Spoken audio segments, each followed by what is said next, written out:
and then plugged into the HDMI. Yeah, I'll do that in just a second. Okay. And then I'll get my camera and stuff set up. Great. It's going to give me a good Wi-Fi connection.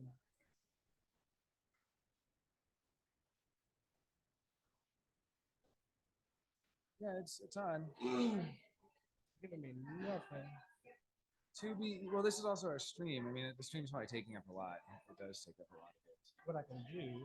Hotspot. Yeah.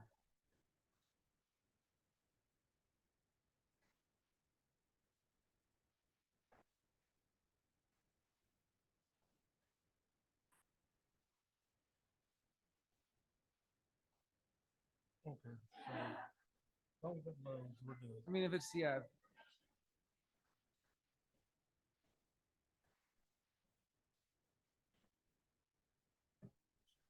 Looks like it's working. Yeah. All right, should we go into presenter mode and plug it in? Yeah, you can go ahead and do that. This Okay. all up here? All right, can I turn it to percent? Sorry. In just a moment, we will have Larry Armstead speaking on divine human design. And for those not familiar with Larry, check out his work, Para Larry. He's doing some really incredible work. And yeah, I'll give a little intro in a moment, but just stay tuned and we will begin shortly.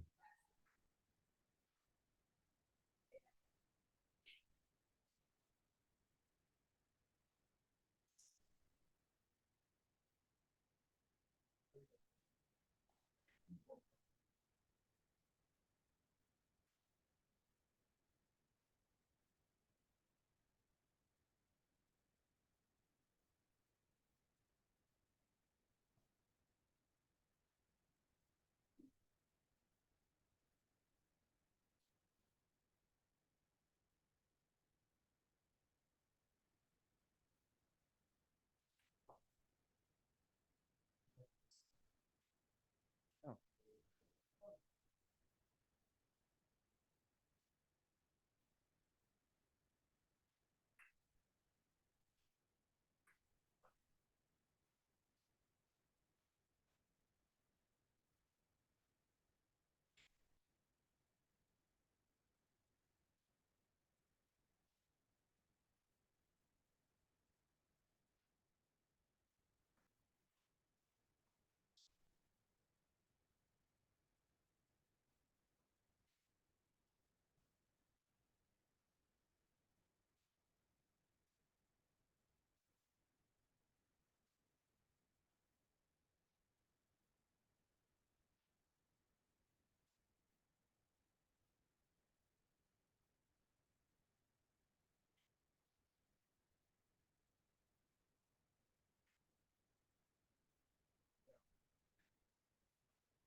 Give me that.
name's Brandy. Larry.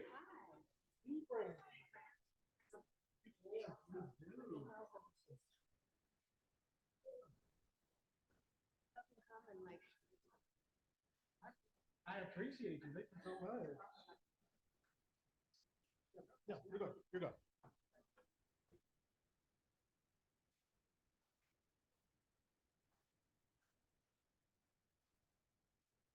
All right, everyone. I am joined today. We are all joined today by Larry Armstead, Perry Larry. I met Larry a couple months ago online, and we had some great emails back and forth, followed by some great texts, followed by some great conversations. And now that I've met him in the flesh, I can tell we are already great friends. And we both came in on that 1983 wave. You know, there was a wave of Jupiter Uranus energy that year, a wave that von Franz, the great Jungian archetypal psychologist, described as precocious genius and the puer aeternus and the eternal youth in that sense. And from what I've known and seen of Larry these past few months, that energy is alive and well in him. And he has continued to inspire me with the incredible connections he's made between human design and its greater mystical context, various wisdom traditions and spiritual traditions, as well as more contemporary movements. So without further ado, let's give a warm welcome to Larry Armstead.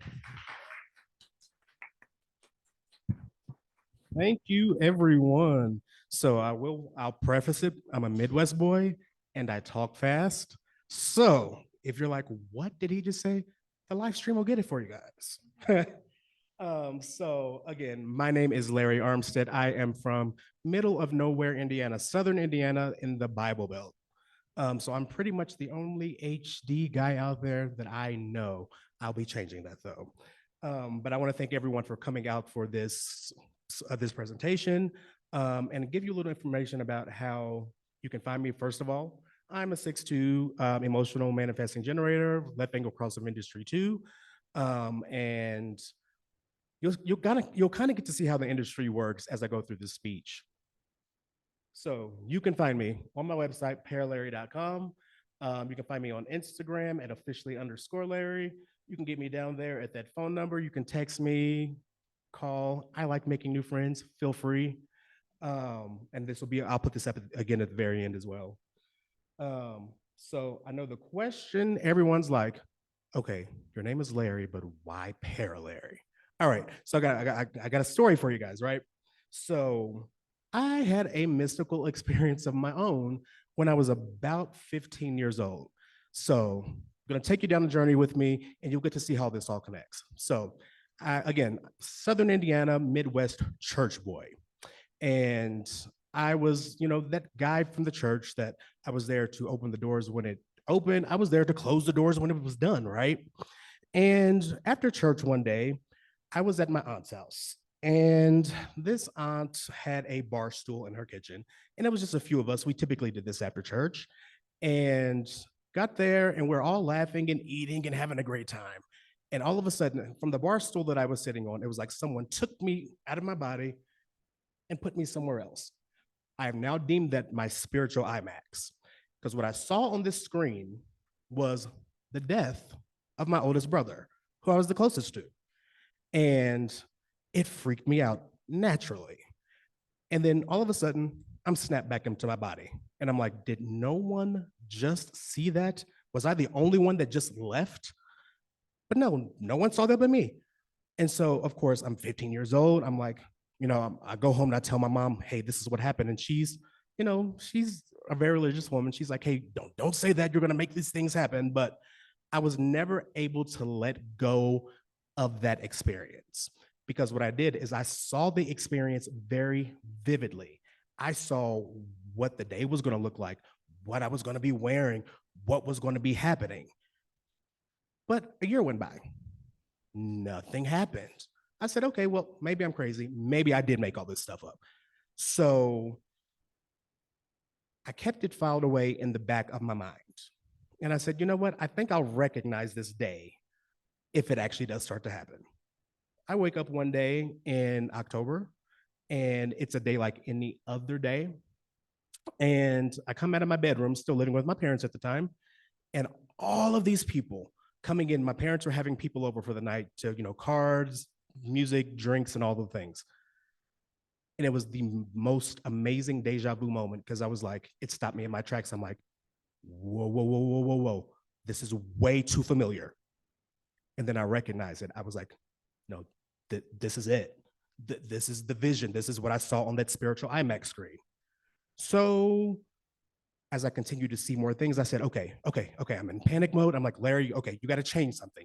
Maybe if you change where you are in what you saw, then none of this happens. Your brother still stays around. He doesn't die.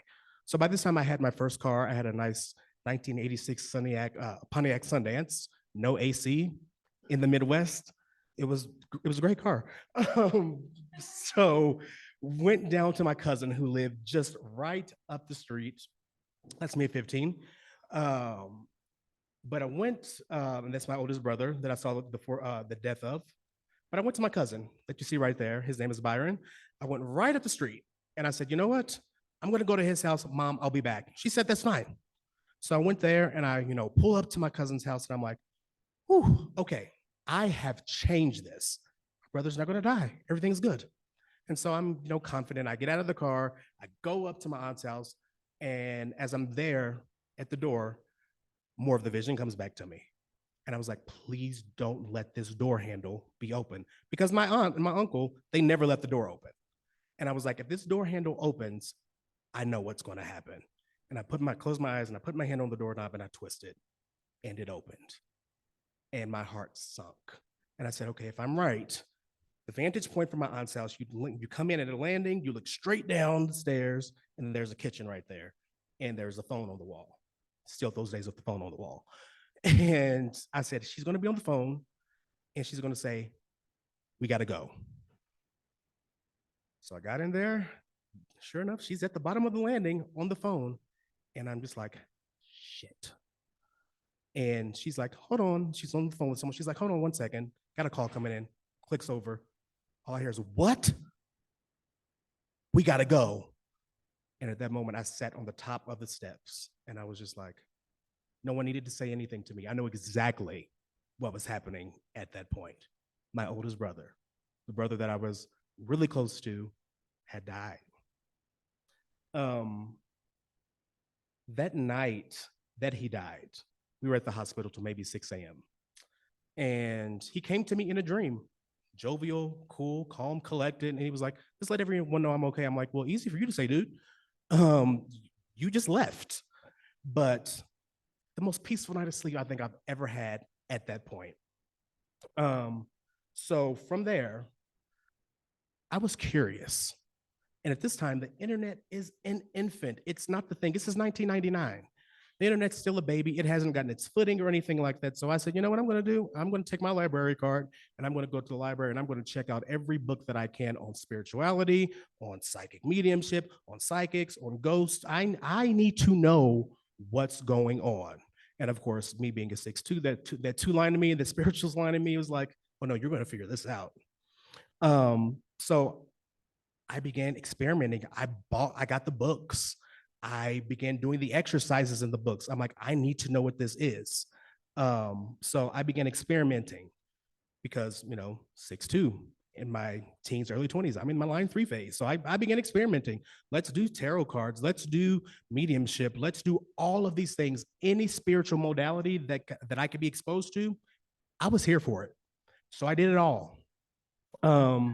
And I remember one night after I did kind of a channeling mediumship experience, I'd done the meditation. I was cool laying in my bed. It's like 3 a.m.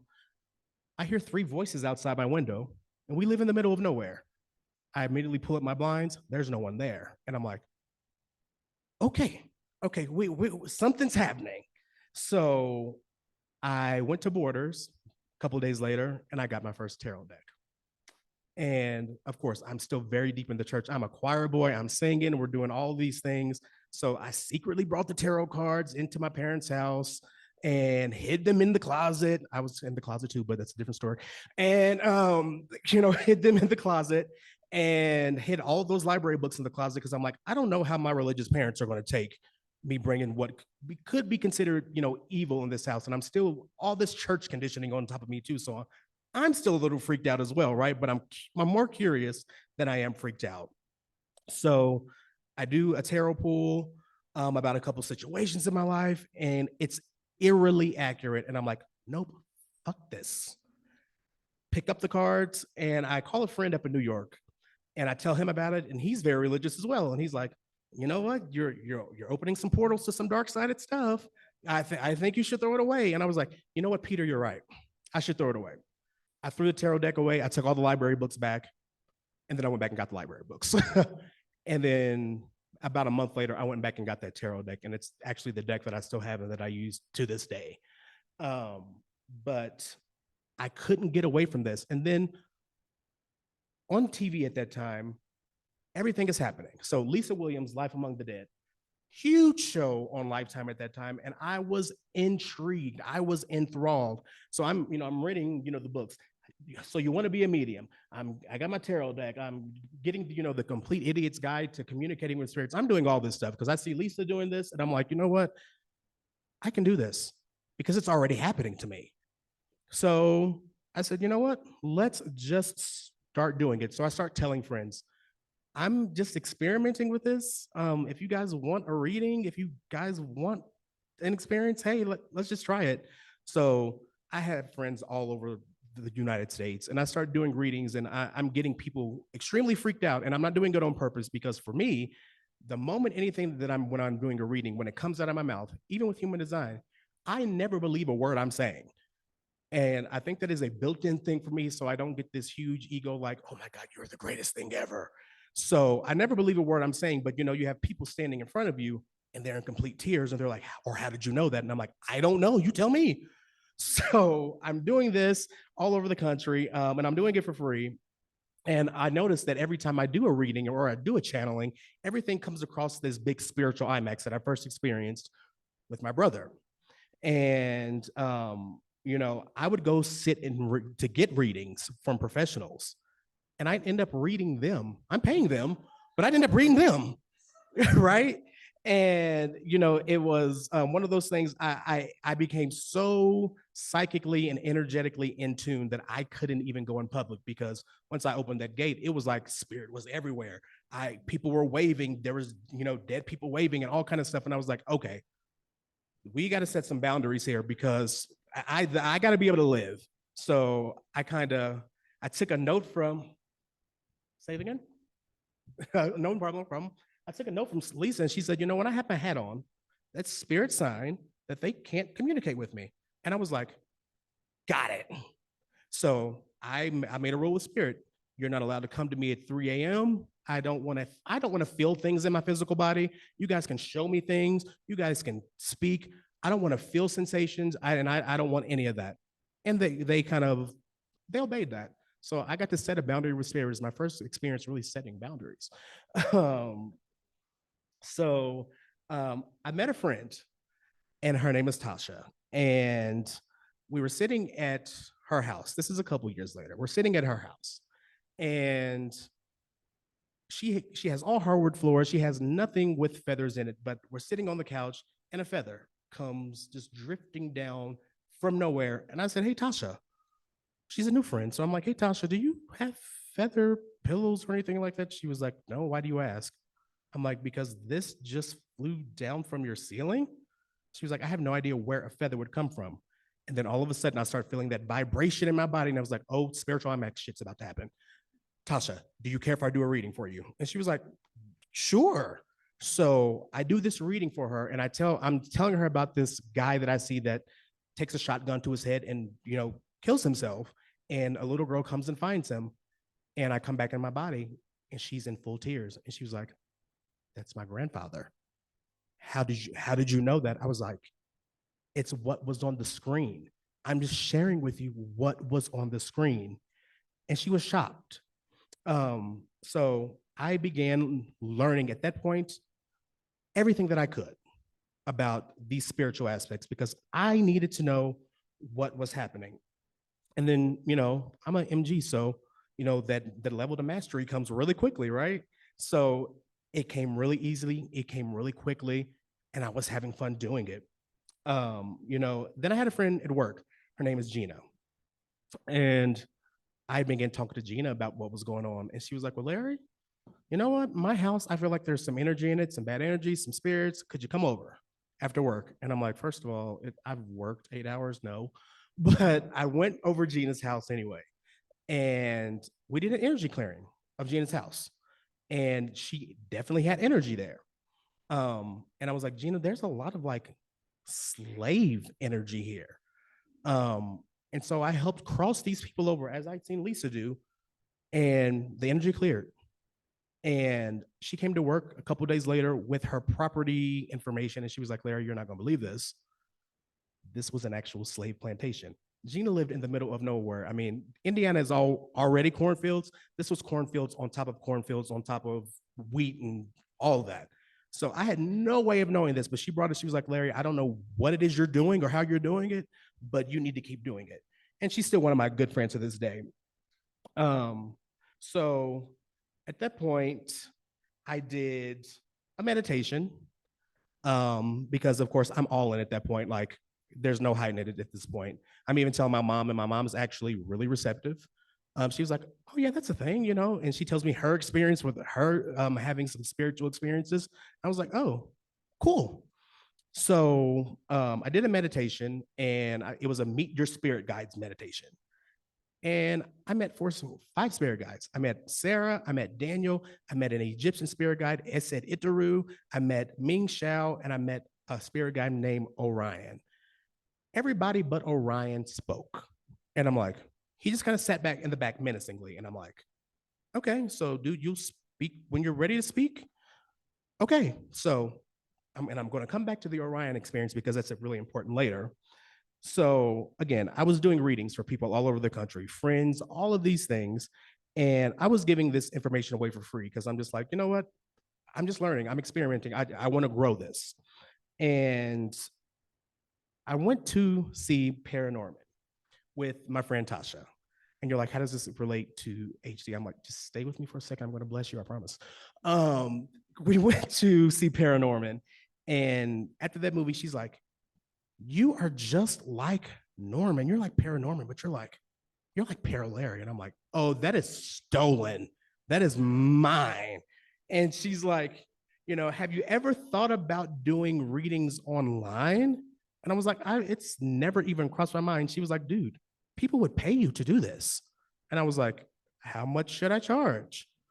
And she was like, dude, just do $5. So I opened a Reddit page, started doing $5 readings. And of course, $5 readings, I was very booked and very busy, right? Right. And then that spun into me launching Paralary.com. And I increased my prices to a whopping $15. So I mean, I was making good money, right? I'm making amazing money, right? And it's at this time I meet a friend on Facebook named Amber. And she had been trying to get me on Facebook and she kept adding me. And I'm like, who is this Amber chick? We have no mutual friends in common. I don't know you. No, you're probably crazy. No. She tries to add me like 4 times. And finally, she's just like, well, fuck it. I'll get him a different way. So she goes to Paralator.com and she books a reading with me. And she finally gets in front of me. She was like, I have been trying to friend you on Facebook and you keep denying my request. So she said, I knew you'd do it here. So she is a psychic medium herself. She's also a 1-3 manifester, splenic manifester. And she said, you know what? I want to talk to you about some stuff. And she read me for 3 hours. And I'm like, oh my God, what is this? And she said, we need to be friends. And I said, okay, well, we're friends now. We're definitely friends. And she said, I have some groups I'm in on Facebook. I want to bring you to this spiritual meeting. I was like, okay, cool. So we get in this meeting, and in this meeting, there is one particular person that I'm really just kind of drawn to, and her name is Michelle. And I'm looking at Michelle, and she's, she's got a little infant on her bosom at the time, breastfeeding. I'm like, oh, this bohemian chick, she's gonna be out there. Um, and after the meeting, she sent me a message. She said, hey, would you be interested in reading A Course in Miracles with me? I was like, well, I'm already reading A Course in Miracles. So yeah, I would love someone to go through that with. And so we began reading A Course in Miracles together. And then we just became really good friends. She's my best friend at this point. And we're talking every day about everything under the sun, anything spiritual, anything otherwise, relationships, no, you name it, we're talking about it. And one day she came to me, and she's a 1-3 emotional manifester. And she said, hey, Larry, um, I was on Facebook. Have you ever heard about this stuff called human design? And I'm like, I have not. And she said, well, I really think you should look into it. And I'm like, okay, at this point, I'm psychic medium, tarot, clairvoyant. I'm doing all of these things. I'm like, I don't need another spiritual modality. I don't have room for another spiritual modality. But of course, her being the manifestor she ignored that. And she just kept initiating, right? And we talked all things deep. We were talking trauma. We were talking, big T and little T trauma. And she was the first person who looked at me and said, dude, you have trauma. And I'm like, Tasha, I don't have trauma. I have not been in a car accident. I haven't had an arm chopped off. I do not have trauma. And she was like, babe, there's different kinds of trauma. You have trauma. And so we started talking trauma, and she initiated me to go to therapy. And then we began doing parts work and personal development work and looking at conditioning and inner child and nervous system work and polyvagal work and emotional resilience and maturity. And we didn't only discuss the stuff, we actually put in the work and did the work. And I still was very resistant to human design. She had ran my chart. She was telling me, she was like, well, there's a ajna and there's a G center. I'm like, do you mean G spot? Like, what are you? you're not saying this right, Tosh, Michelle. You're not saying this right. And she was like, no, dude, you're going to get this eventually. She's like, because I'm not going to stop talking about it. I'm like, well, you're going to talk about it by yourself. And I said, and we'll make this part interactive. We'll see if you can hear which centers of me are open. And that's why I'm intentionally not wearing my badge right now. If you've seen my open centers, you can't answer. But here's why I said I did not need human design. I was like, listen, Michelle, I am a practicing psychic medium. I'm a tarot reader. I'm an oracle reader. I'm a certified life coach. I'm a certified mindfulness coach. I'm a certified Reiki practitioner. I have a certificate in neurolinguistic programming. I have a certificate in cognitive behavioral therapy. I'm certified in emotional freedom technique. I have a bachelor's degree in Spanish and sociology. I have my own tarot deck. I have my own website. I've released my own book. I'm running my own site. Does anybody hear the open center in that? It was me trying to figure out and trying to be sure, and I just need to get more and more. So that open head and open knowledge and open ego, I had something to prove, right? Um, and when I started looking at the trauma aspects, being a little gay kid in the Midwest, all of those things, body image issues, actually not even being in my body, having emotional immaturity, all of the things, stealing my voice, like giving my voice away. I have a defined throat, but I heard people tell me my entire life, you shouldn't talk about this stuff. You shouldn't sing the way that you do. You shouldn't be able to sing the way that you do. So I gave my voice away willingly. Here you go. I'm not going to say anything. I became really shy and just really kind of introverted and didn't do a lot with a lot of people. But the one thing during all of this that I could not escape with Michelle was A Course in Miracles. It just kept circling back over and over. We would go 3 months, and then it was like, oh, A Course in Miracles, human design. Oh, of course, it would just kind of volleyball back and forth, right? So I always say that, yeah, I didn't go through this. So there's my chart there for you guys, so you guys can actually see what I have going on there before I move on from that.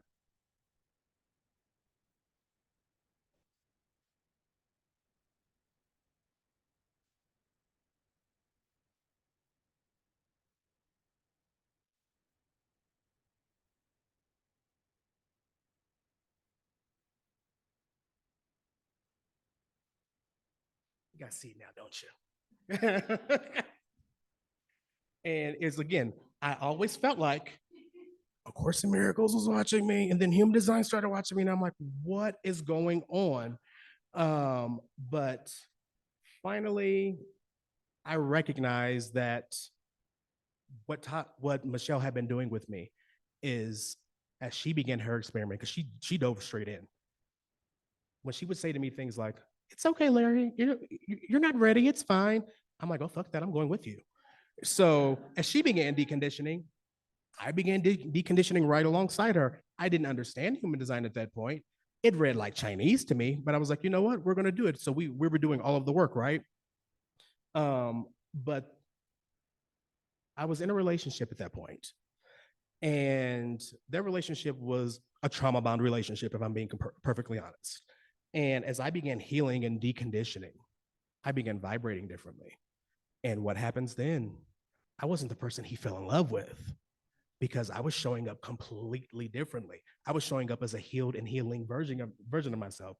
So I vibrated him right out of my reality. He actually came home one day and said, "I think we should be separated after about 10 years." And I'm like, "What?" And of course, that threw me into complete emotional wave. And I camped out there and, pitched a tent there and everything. And it was a great time there. Um, and then finally something happened. That 952 finally said, "It's time for human design." And I said, "Okay." So one night I'm laying in my bed and I look up and I'm like, Michelle's asleep. And I open up finally my chart on my phone and I was like, "Oh, there you are. There you are. You make sense, dude." And I got really curious. And I just dug. And then the next day I'm talking to Michelle. She was like, "How the hell did you go from, I don't want anything to do with this and this is Chinese, to let's talk about this and you actually are getting it?" And she was like, "Well, you know what I did, don't you?" And I'm like, "No." She was like, "I kind of been initiating you the entire time because I've been playing around with it. So I kind of tricked you into deconditioning." She said, "So I was expecting this to be a thing at some point." And so I dove straight into the deep. And when I dove into human design, I saw something different, because what I couldn't erase was all that spiritual stuff that had happened to me before. I couldn't let go of the tarot. I couldn't unsee A Course in Miracles. I couldn't unsee any of those spiritual or mystical experiences. I couldn't unsee my brother passing, right? And so when I went in, I saw what I would say the inklings of divine human design are. Because we all know that if you look at, how Ra explains human design, that the parts of human design aren't new. The synthesis of it is new, but the individual parts that make up human design aren't new. You have the Chinese I Ching, you have the Jewish Kabbalah, you have the Tree of Life, Eastern Western astrology, you have the Hindu chakra system, right? And when Ra described it as science meeting spirituality, I didn't see where the spiritual part actually had a good basis or a good foundation. It was there, but it wasn't as heavy as what I experienced. And for me, I was like, cool, I'm cool with the body mechanics part of it, but where does the spirit part come in? Like, where am I going to get that piece of me fed? And for me, I had seen, my exposure was, again, human design stopped at the spiritual component. Lean into your body, get your strategy, get your authority, start your experiment.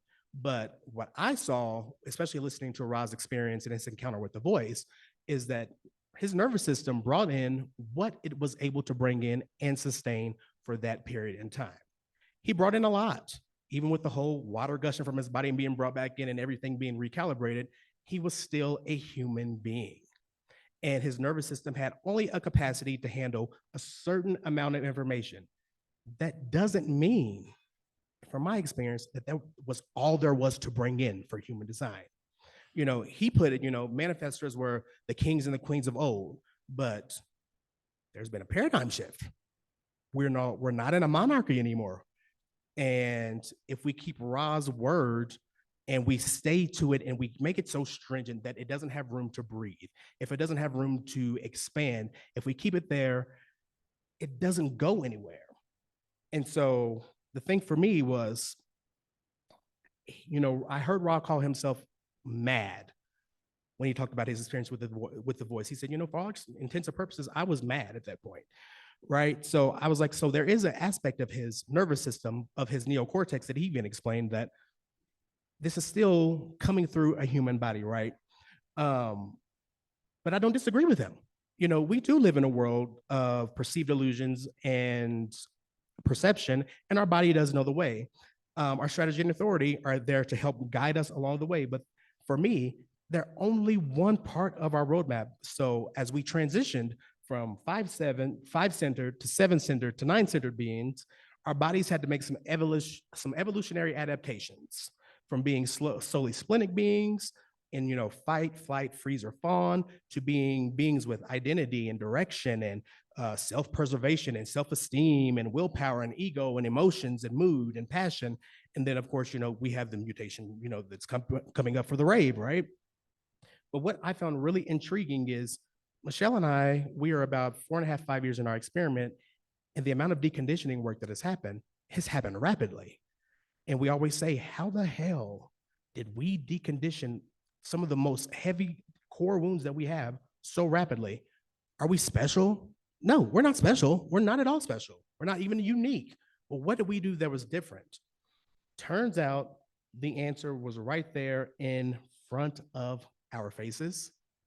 And that's kind of what I want to talk to you about. So you hear Rod talk about his experience with the voice, and me being who I am, you know, I heard the voice, and this is what I heard.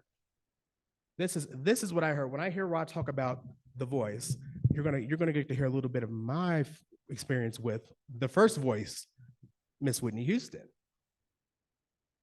If it's gonna play, it should be playing automatically. We're gonna play this part because there's a tie-in for it here. Come on, Whitney, give it to me, baby.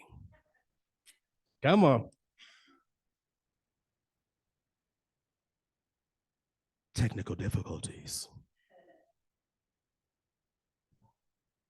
Yeah, and it's not playing, but she would be singing right now, the greatest love of all, right? And for me, that was the biggest lesson in the world. And then I started seeing Rod talk about, oh, this is the modalities of self-love, and I'm like, and there it is. Learning to love yourself being the greatest love of all. And, you know, wrong voice, but Ra had me when he said the voice. I was like, oh yeah, no, it's that. I mean, I'm wearing a Whitney shirt right now. She's tattooed on my arm, right? She's been my favorite singer since I was 2 years old. I learned how to work a VCR because of Whitney. And if I have to explain to anybody in this room what a VCR is, it ends here. But for me, Whitney had been around, but I was like, okay, you got me with the voice. So, but it was the wrong voice, right? So, what about the voice that Ra had the experience with, right? We all know his experience with the voice. I don't have to go through the logistics of his experience with the voice. But what if Ra's experience with the voice wasn't unique? Even with the 1987 supernova and 3 times the neutrinos being in the environment, what if it wasn't unique? What if instead the voice is simply a broadcast frequency that we all have access to? And what if access to that voice is our actual birthright? It was my theory at the time that, well, the voice is just broadcasting on a frequency that's always playing, and it's been around since we were at least 7-centered beings, and I'll tie that in here in just a minute. But as 7-centered beings, our nervous systems didn't have the capacity to handle what it was trying to bring through. So it brought through what it could bring through for 7-centered beings, right? And you heard of my own experience with, my mystical experience with, my brother passing and all those things. So I'm like, there has to be something here. There has to be something that is just inherent to humanity. So for me, the mystical experience isn't new. It's not unique. It's part of our DNA. It is part of our birthright on this planet. And while Ra may have placed major emphasis on the body mechanics alone, for me, the systems and the components of HD are anything but body exclusive.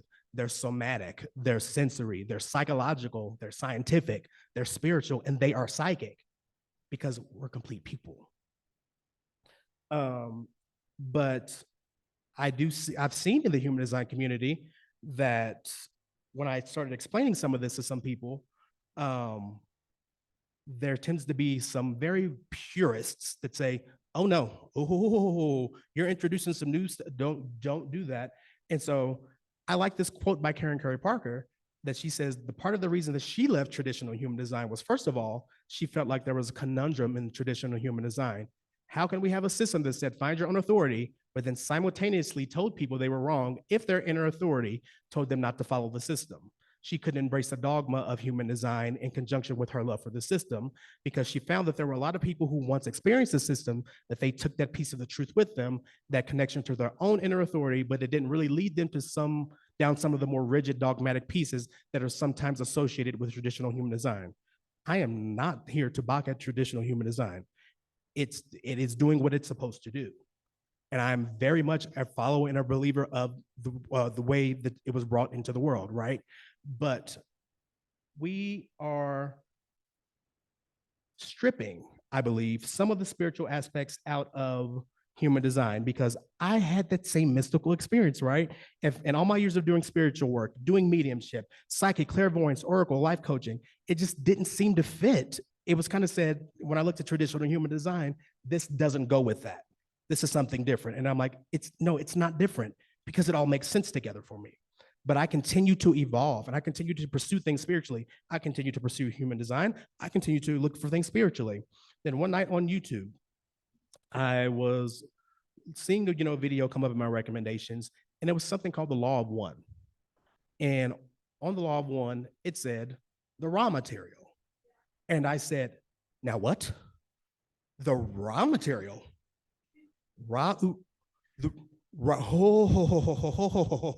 There's something here. Like I got those proverbial chills up and down my body. I'm like, oh yeah, we're definitely doing this. So I couldn't unsee the spiritual under and overtones between this, as I got into it, human design, and A Course in Miracles, because all three had an experience with the voice, and all three systems' voices sounded the same. It was a similar frequency. So again, what if the voice has always just been broadcasting as I originally thought, but our nervous systems had to expand? We needed to evolve into 9-centered beings in order to fully bring it in. So I want to show you guys the voice similarities between all three systems. So took this just from Ron's speech on the voice. He said, I heard a voice and it said, are you ready to work? You look at A Course in Miracles and it says, I was still very surprised when I wrote, this is A Course in Miracles. That was my introduction to the voice. It made no sound, but it seemed to be giving me a kind of rapid inner dictation, which I took down in a shorthand notebook. The writing was never automatic. It could be interrupted at any time and later picked up again. It made me very uncomfortable, but it never seriously occurred to me to stop. I think we can see that Ra's experience with the voice was not the most comfortable experience he had as well, right? And then I looked in the Law of One, and then the Ra voice actually speaks in the Law of One, and it always starts with, I am Ra. And it said, I am Ra. I have not spoken through this instrument before. We had to wait until she was precisely tuned as we sent a narrow band vibration. We have been called to your group for a more intensive or more advanced approach to the system of studying the patterns of the illusions of your body, your mind, and your spirit. The Confederation of Planets in service of the infinite creator has only one important statement. All things, all of life, all of the creation is part of one original thought. You are not part of a material universe. You move your body, your mind, and your spirit in somewhat eccentric patterns, for you have not completely grasped the concept that you are part of the original thought. And at this point, I'm like, I am all in. This is a thing. And then I said, okay, well, what about no choice? Is that there? Turns out it is. So Ra says, we have no choice.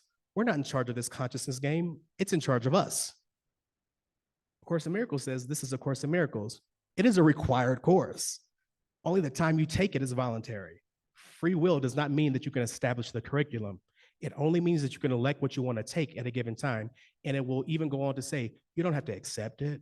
You don't have to believe it. You don't have to do anything with it. Only thing it asks you to do is to apply it. And it goes on to even say from there that other systems will come in. It won't decrease the efficiency of this system or the other systems. They're all so we can hear the frequency that the voice is broadcasting. And then the Law of One. says, we've never left your vibration due to the responsibility for the changes in consciousness we had first caused and then found distorted in ways not relegated to the law of one.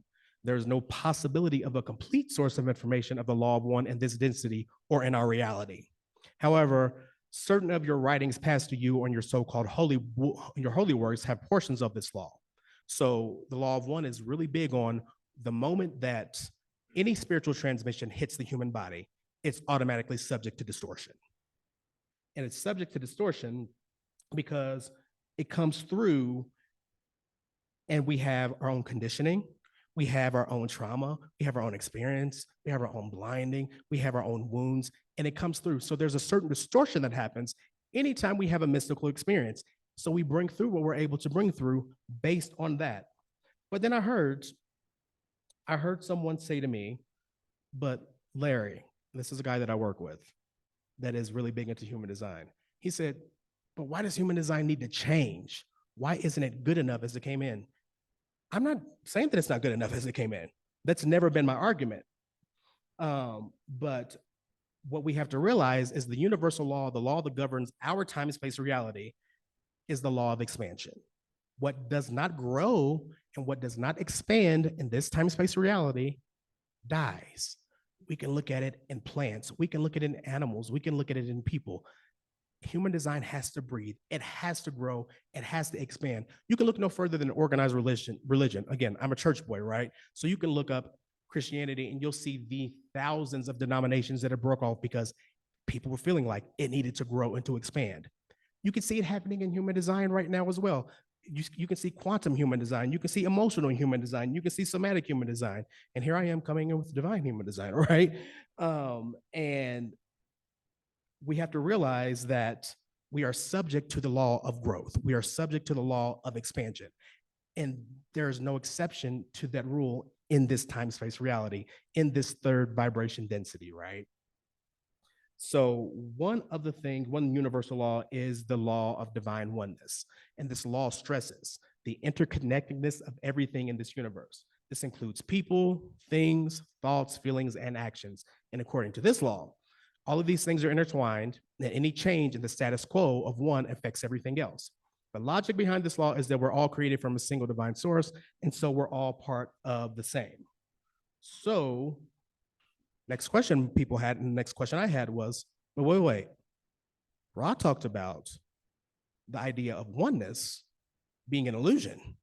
It's not a thing. We're individuals. We're separate. This is a science of individuation after all, right? So is he wrong? No, he's not wrong, because there's another law that is in this reality as well. It's the law of polarity. We can't know oneness without knowing separation. We can't know oneness without knowing individuation. So we have to see ourselves as individual, separate experiences, so we can also be able to see that there is a oneness to our experience as well. And one of my favorite works, the Tao Te Ching, says about this, and this is kind of about, opposites and how things, you have to experience one to experience the other.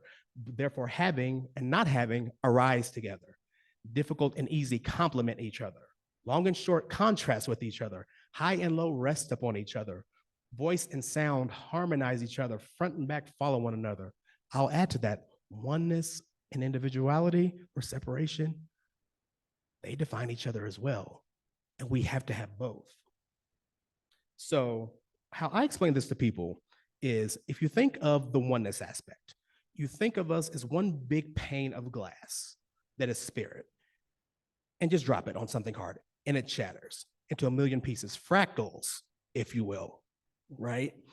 And there's some pieces that are huge, there's some pieces that are tiny, there are some pieces that you're gonna need a microscope to look at. But make no mistake, it's all part of the same glass that shattered on the ground. And if you took a little time, patience, and energy, you could take little piece by piece and you put it all back together. It would be painstaking work, but you could do it because it's all part of the same whole. So what Ra was saying here when he said, the oneness is not a thing, it's an illusion, he's drawing attention to the fact that there is contrast in this time and space reality. And we have to experience the contrast as complete, total individuals. So we can't separate for me. We can't separate the spirit from the body because we are mind, we are body, we are spirit. And this union of the spirit and the body together can help us tame the rulership of the not self mind. So I talked to you a little bit about my Orion experience, that one spirit guy that came through and was just menacing and never said a word. Well, finally, I went and visited Michelle up in Connecticut. And he kind of kicked me out of my body a little bit. And he was like, go away and let the cool kids talk. And he gave some messages to Michelle. And I got back to my Airbnb that night. And then it started for me. And I was like, okay, I'm just going to hit record on my voice memo because I want to know what's happening here, right?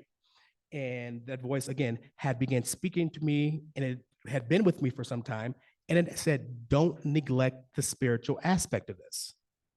And it said, this is what we call the auric body configuration. And I'm like, the what and the who and the who? But it said, don't connect that. And it said, show them, show the people where they are blind. And you can do this by showing them the spiritual overlays. You can see it in the tarot. You can see it in Law of One. You can see it in the Course in Miracles. So what I'm showing you here is the synthesis that you can see in the original Law of One transmission that came in 1962. And it says, I'm Ra. And you can see so much human design in this. You can see the inklings of it here. It's appropriate to study one form of the archetypical mind. You have three basic choices. You may choose astrology, the 12 signs, as you call these portions of your planet's energy web, or what's been called the 10 planets. You may choose the tarot and its so-called 22 major arcana. You may choose the study of the so-called tree of life and its 10 Sephiroth, or the 22 relationships between the stations. It's well to investigate each discipline. Let the seeker then investigate. And after a period of study, the discipline mastered sufficiently, the seeker may then complete a more important step, that is moving beyond the written in order to express in a unique fashion its understanding of the archetypical mind. That is what Rob brought in. That is what Rob brought in. And so when we talk about the show them where they're blind, don't let the spirit go. We've all heard Rob talk about the red versus the black and the conscious versus the unconscious, right? The Law of One talks about the tarot being the first transmission of what we would consider like the baby cousin of divine human design. You can find the original tarot, and it's not what you would see in your tarot decks now, like for the Rider-Waite deck. You can see the original hieroglyphs on the walls of the hieroglyphics in Egypt or in Kemet, and you can see only 22 of the archetypical mind represented there. And they said, hey, this represents body, this represents mind, and this represents spirit. The mind is the issue, is what it said. I was like, oh, isn't that interesting? The mind's the issue. Human design, the mind's the issue. A Course in Miracles says, the mind's the issue. So, show them where they're blind. So the tarot for me, when I do a divine human design reading, the tarot helps bring the unconscious conscious, because it's impossible, literally impossible to address, heal, or decondition what's unconscious, because the unconscious is running the show and you have no idea. So, and it's until you make the unconscious conscious, it will rule your life and you'll call it fate. How many of us felt like that before we found design? Our life was just happening to us. So what I found, I did some trance meditation. I did a whole bunch of stuff as I've kind of dealt with this knowledge. And one of the big things is blind spots. Each energy type has a blind spot. And every individual, because this is the science of individuation, we all have our own individual blind spot. But what is a blind spot? Blinding is what you are not seeing. It's this area of life where your view is obstructed in some way, whether this is blinding in your vision, it can be blinding in your energetic awareness. It's the equivalent of being deep into the forest and only being able to see the trees and not even recognize you're in a forest, or swimming in deep oceans without the awareness that you're swimming in deep water. So your blinding is made up of what you know that you don't know, right? So what does that mean? For example, I know that I know how to sing. I know that I don't know how to play an instrument, but both of those items exist in the realm of things that I know. Blinding is different. It's about becoming aware of what you don't know about what you don't know. So I'm looking for, I need a manifesting generator. I'm going to put up a slide, and I need a manifesting generator just to read the next couple of slides for me, because this is, thank you, because this is the blinding, as I did my transmeditation, of the manifesting generator. Go for it. Yeah, go for it. If you're able to read that, yeah, read. This is the blinding of the manifesting generator. So if you'll come and read that for me, because I want to, even though I'm an MG, I want to have another MG read that out loud. Manifesting generator. You are currently, yeah. Should I step over there? Would be better, I think.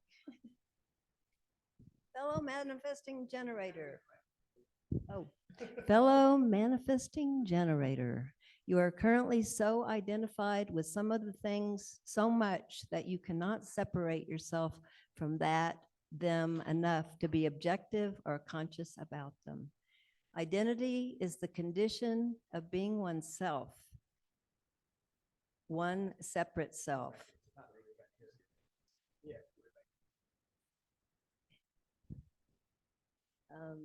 This is, okay. Whenever we associate something with ourself, we identify with it, it becomes part of us, the same as us. This is what attachment really is. It is identification. And if the thing we identify with is threatened, we experience it as a threat to our own survival, a personal attack. One could argue that identification is a good thing when we identify with things that make us feel good. But the moment we identify with something that causes us to feel good, it contains within it the seeds of its own opposite, self and not self. It is also identification with things we perceive to be internal. We are the most identified with the three primary aspects of ourselves: our body, our mind, and our emotions. Each of these aspects is inherently a different expression of source consciousness. We mistake these expressions for the totality of who we are. It's a bit like a painter who has become so identified with his painting that he has forgotten that who he ultimately is more than the painting. We think we are our emotions, we are our body, and we are our thoughts. In truth, you could disidentify with just about anything. In truth, you could disidentify with just about anything. To disidentify with something, you must first identify it as different from yourself, as other than you. For example, if you would like to disidentify from your own pain, all you must do is to conceptualize your pain as a separate entity, and when you experience pain, observe the pain as if you were watching this separate entity reacting. In this way, you do not take the pain personally. Never do this separating from process with an attitude of resistance. Instead, allow the aspects of you that you want to identify from by exposing them to your conscious awareness to fall away like rose petals exposed to the sun. This is the key.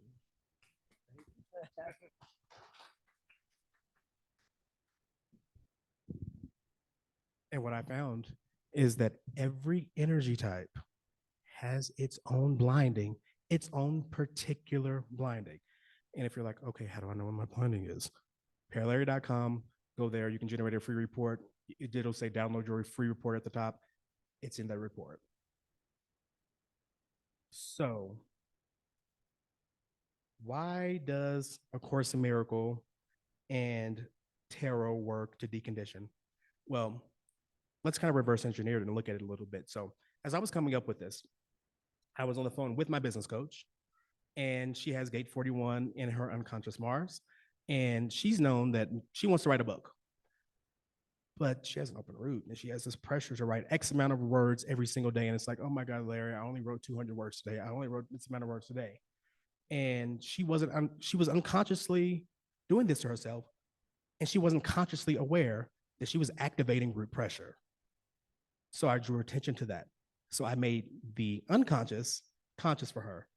And then I laid A Course in Miracles on top of that. I said, say that phrase again.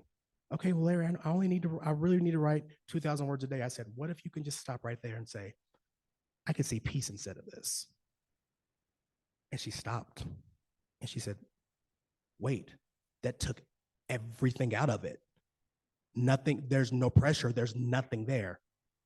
And I said, say it again. She was like, it won't come out of my mouth again. I can't say that I need to write 2,000 words a day. I said, so anytime this thought comes up, I need to do this or I need to do that, and you feel that pressure, what if you just overlay the Course in Miracles lesson 34? I can see peace instead of this. And she began working it. And she said, oh my God, Larry, you got to tell them this. And I said, don't worry, I absolutely am. So what I do is I use tarot to dig into, used the tarot and I dug into her root pressure along with what I was seeing kind of on a clairvoyant psychic level, how it was showing up in her unconscious and her nervous system, and it revealed the blinding. Of course, the Course in Miracles overlay eliminates the resistance, and then the energy center is able to freely recalibrate and just flow the way it's intended to flow. But why does A Course in Miracles work in this way? Why does tarot work in this way? I'm gonna tell you a couple things about A Course in Miracles. So tarot, first of all, is going to bring all your blinding from the murky deep up into the surface. So it's going to, all that mud that's at the bottom of the ocean of your life is going to bring all that up, and it's going to make it conscious so you can see it, right? And here's what A Course in Miracles says about the time aspect, because we talk about the 7 years for deconditioning, and the cellular regeneration and all of the things that we're different people 7 years different down the line. But A Course in Miracles says this about time, that miracles are both beginnings and endings, and so they alter the temporal order. There are always affirmations of rebirth, which seem to go backwards, but they're really going forwards. They undo the past in the present, and they thus release the future. Miracles transcend the body. They are sudden shifts into invisibility away from the bodily level. This is why they heal. Miracles minimizes the need for time. The miracle has the unique property of abolishing time to the extent that it renders the interval of time it spans unnecessary. There's no relationship between the time a miracle takes and the time that it covers. Miracle shortens time by collapsing it. So what I did is I began doing divine human design readings, showing people their unique blinding, not only the blinding of their energy type, but what unique blinding do you have? What is unconscious in you that needs to be brought conscious so you can rapidly decondition? And the response has been insane, to say the least. And I'm enjoying showing people this. But as I came here, I said, well, people are going to want to see something in the body graph to show exactly what I'm talking about here. So this, you can see in here, you can see the divine expression of what happens from A Course in Miracles for each individual energy center. And I'll read them to you. So the head center, the divine expression here, when you're feeling that there, is these thoughts don't mean anything. The ajna, there's another way of looking at the world. The throat, God's healing voice protects all things today. Now, A Course in Miracles is extremely Christian in language, but it's not a Christian system. So when I hear God's voice or things like that, I'm like, strategy and authority, we are the spark of the divine. So following our strategy and authority, that protects all things today. The G Center, love created me like itself. The ego or the heart center, my salvation comes from me. The solar plexus, I am never emotional for the reason I think. I'm emotional because I see something that's not there. The sacral, I rule my mind, which alone I must rule. the root, I could see peace instead of this. The spleen, there is nothing to fear. Each energy center, each energy center, all the mechanics, there's an A Course in Miracles overlay that immediately takes the charge out of all of the not self-expressions of it. I'm currently working on overlaying each gate with a corresponding A Course in Miracles lesson and the corresponding tarot card that will go with that as well. So that's where the wave of divine human design is going. It's going to be it for me, guys. So if you like this speech, my name is Larry Armstead. If you did not, my name is Jonah Dempsey. And you can find me right here again. Feel free to reach out to me. I would love to hear from all of you. Thank you, guys.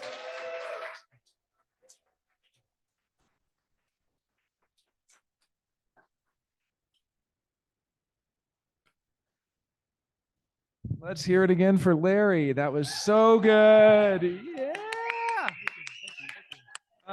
I want those overlays because my first encounter with A Course in Miracles was through Randy Richmond Jr., JR as he was known, and he was a big proponent. But all I really knew was that he was a practitioner of A Course in Miracles who came into human design. But your work of actually taking the individual learnings and teachings, I guess the courses, right, and then you're putting those courses with the not self themes is just so helpful. And I can see for someone not in human design doing A Course in Miracles, it's kind of just like a brute force way, or not brutish, but it's just that it just covers everything, cover all the bases, But now that you have human design here and really just being able to see what's different for each of us and seeing each of our not self hierarchies and so on, just fantastic work. So really enjoyed that. And so if you have more questions, you want to discuss anything at all, Larry will be at Fruit of the Earth tomorrow afternoon, and you can check the schedule for that.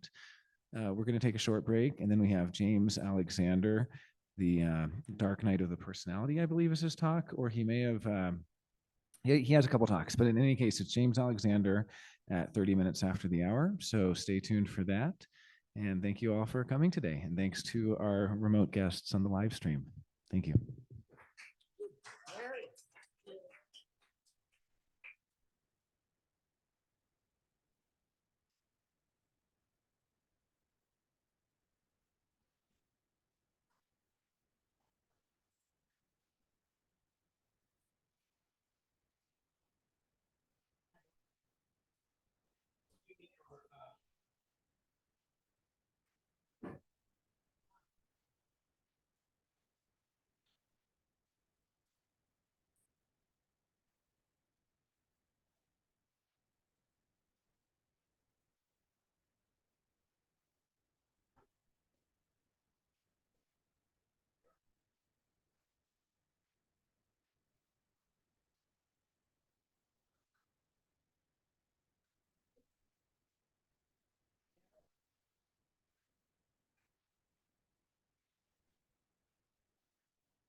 Sorry, I'm just putting your laptop down here. Tap it on your shoulder. Sorry, tap it on your shoulder. Hey, put your laptop down here. Yes. And your iPad as well.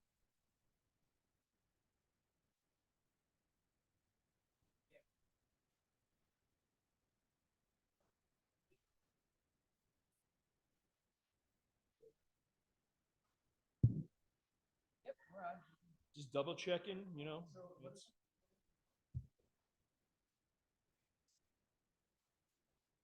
And in 15 minutes, James Alexander will be presenting on the psychology of the lines.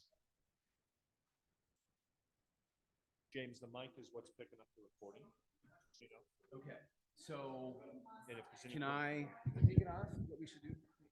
The only thing is I have this carpet here Am just I- for safety, and then you have Okay. the ability. if you safety have- in what sense? in the sense that I don't want to where people trip over. If you have the awareness and you feel comfortable, Okay. I'm good. Okay, so I can, And we are on the live stream. You want to say hi to the live stream So- people? They're right here. hello.